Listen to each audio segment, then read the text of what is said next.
Do you think Mr. Beast ruined YouTube? Yes.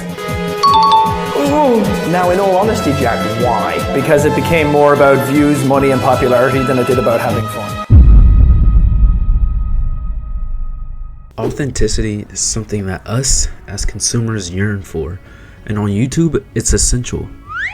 At least it was. Something thought to be a given a couple years ago has dissipated over the years. And for the record, this didn't start with Mr. Beast, and it's not ending with Mr. Beast neither. About a year ago, a pretty unknown YouTuber accused Mr. Beast of ruining YouTube. He said that he made it about views, money, and popularity instead of fun. Now, do I disagree? Not entirely, but he definitely isn't lying. The Mr. Beast effect or Mr. Beastification of YouTube has definitely run rampant, with dozens of channels trying to cash in on that addictive YouTube format. In today's video, I'm gonna be drowning my pet goldfish in water to see if he can survive. He's dead. He didn't survive. See, I always ask myself, why do I do YouTube? Do I do YouTube for money, or do I want to make money to do YouTube? And without a doubt, it's always been the latter. I've always had a genuine love for YouTube, even as a kid, but people now view YouTube as a way out or a measure of status and not an outlet of creativity. Let's be honest, the same thing has been happening since I was a kid. Since the dawn of the internet, the lying and engagement baiting has always been a thing. The way the human brain works, it makes us crave the dopamine hit that clickbait views easily gives us. Whether the feedback is negative or positive, people yearn for eyes on them, attention on them, even if it means they'll lose their integrity and self-respect. A YouTuber named Gabby Bell, someone that I've watched a lot recently, made a video about how this looks on the commentary side of YouTube. She also had a segment in her video talking about how YouTube wires your brain to have this frame and mindset of thinking. Whenever you post a video, you get a ranking of how well it's doing in the algorithm compared to your last 10 videos on a scale of 1 to 10. 1 out of 10 gets confetti and a big hug from YouTube. 10 out of 10 gets a gray down arrow because red felt too mean. And there's a blurb that says, looks like you posted some trash nobody liked. The small things that YouTube places emphasis on doesn't make it easy to stray away from the mindset of what makes me the most money and gives me the most attention. In fact, you could even say that they want us to have this frame of thinking because it brings them the most money too.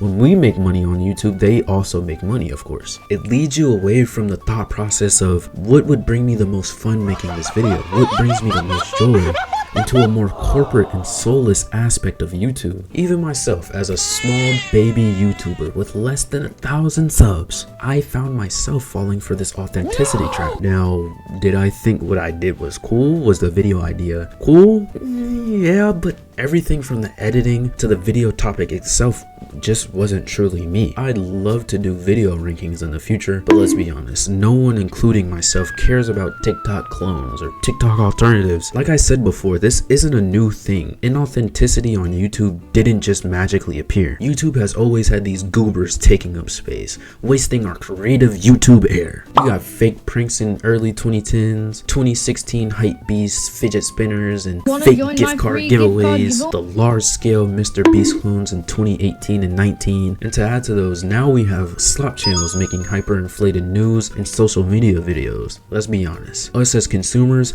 and damn sure the creator, does not give a fuck about the Mr. Beast situation for the 12th time. At this point though, there's a primal fear of falling off and not being relevant anymore, so they force themselves to make these videos. Oh, and I've talked about it on stream a little bit, how because I've covered so many like drama stories and everything, it's pretty much all that I ever get told about when I'm streaming, and it's become such a massive headache, and it's just constant negativity that I'm fully flooded with, like at all hours. See, Moist is in a pretty positive situation where he doesn't need slop to survive anymore. He can only make videos about what he's passionate about, like police car chases, and people will still lovingly watch him. But that's not the case for a lot of others in the YouTube space. And I don't think the true motivator for YouTube slop is money, like Jack said. I think the true motivation is fear. Creators fear rejection from their audience, live in fear of losing their status in front of everyone, because the higher they are, the harder they'll fall inevitably, right? YouTube banks on this fear and pushes this mindset onto you to not try this video because it did poorly compared to others. For the human nervous system, the fear of failing a test is similar to the fear of dying, and that feeling is what keeps YouTubers stuck. The fear of switching to something less concrete, more unstable, less predictable.